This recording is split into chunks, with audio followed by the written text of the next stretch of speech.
Assalamualaikum warahmatullahi wabarakatuh. Apa kabar sobat Barakallah channel? Semoga selalu dalam lindungan Allah Ta'ala. Tuliskan sholawat di kolom komentar agar apa yang menjadi hajat kalian selalu diijabah sama Allah. Amin amin ya robbal alamin.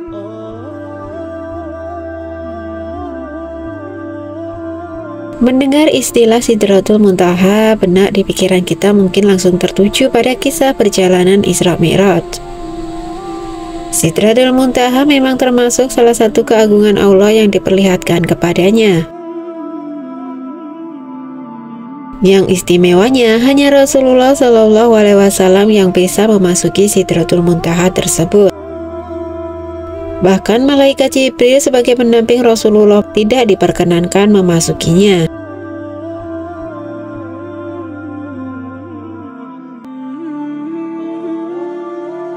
Sidratul Muntaha adalah sebuah tempat tujuan terakhir Rasulullah Shallallahu Alaihi Wasallam saat melakukan perjalanan Isra Mi'raj. Isra Mi'raj sendiri merupakan suatu perjalanan Rasulullah dari Masjidil Haram di Mekah ke Masjidil Aqsa di Yerusalem.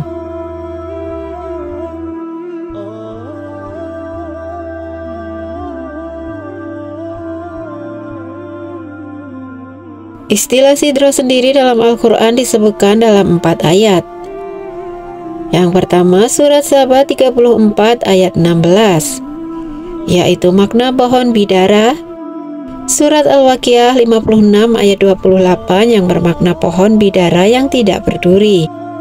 Serta surat An-Najm 53 ayat 14 dan 16 yang bermakna pohon namun hanya Allah lah yang bisa mengetahuinya.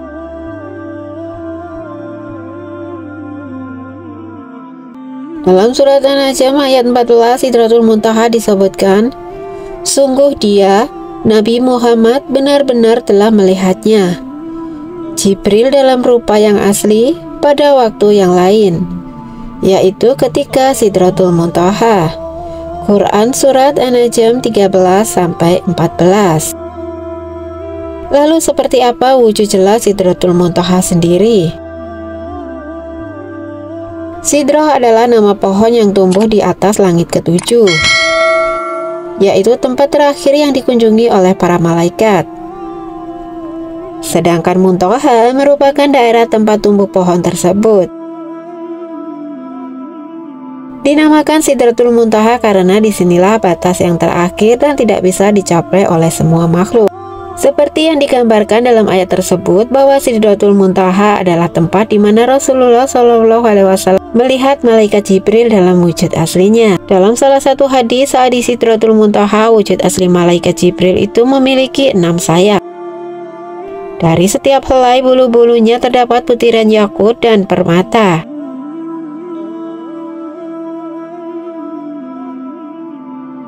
Keberadaan Sidratul Muntaha sendiri berada di dekat surga.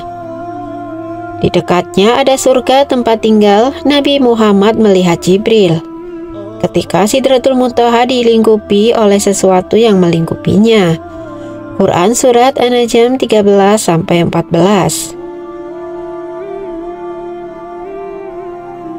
Disebut Sidratul Muntaha juga karena menjadi pohon terakhir arwah para syuhada yang senantiasa mendapat karunia dari Allah.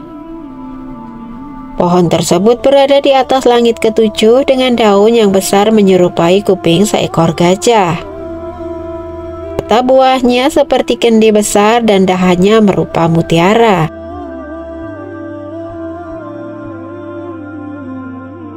Setiap daunnya ditempati oleh malaikat yang selalu berzikir kepada Allah, sehingga Sidratul Muntaha layak dijuluki sebagai puncak ketinggian yang tidak diketahui oleh makhluk. Dan itu pun hanya Rasulullah Shallallahu Alaihi Wasallam yang mengetahuinya. Malaikat Jibril pun tidak bisa memasukinya. Tidak ada satupun makhluk di dunia ini yang mengetahui kapan dirinya akan meninggal. Tak terkecuali Israil, sang malaikat pencabut nyawa. Meski beliau bertugas mencabut nyawa manusia, namun Israil sama sekali tidak tahu kapan tiap makhluk hidup akan meninggalkan dunia ini. Kematian setiap makhluk hanya bisa diketahui oleh Allah Subhanahu wa Ta'ala. Allah sendiri telah menciptakan sebuah pohon Sidratul Muntaha di bawah arsy, yang mana jumlah daunnya banyak sekali dengan bilangan makhluk yang Allah ciptakan di dunia. Jika salah satu makhluk sudah diputuskan ajalnya, maka umurnya tinggal 40 hari. Dan hari yang diputuskan, maka jatuhlah daun itu kepada malaikat maut. Dan malaikat pun telah diperintahkan untuk mencabut nyawa seseorang yang tertulis di daun tersebut. Di sekitar Sidratul Muntaha sendiri juga terdapat 4 sungai. 2 sungai terlihat begitu nyata, sementara 2 sungai lagi terlihat samar. Jibril pun berkata, 2 sungai yang tampak samar adalah sungai dalam surga, dan 2 yang tampak nyata adalah sungai Nil dan sungai Efrat. Demikianlah penjelasan sekilas tentang daun Sidratul Muntaha. Semoga video ini bermanfaat serta menambah pengetahuan dan iman takwa kita kepada Allah. Wassalamualaikum warahmatullahi wabarakatuh.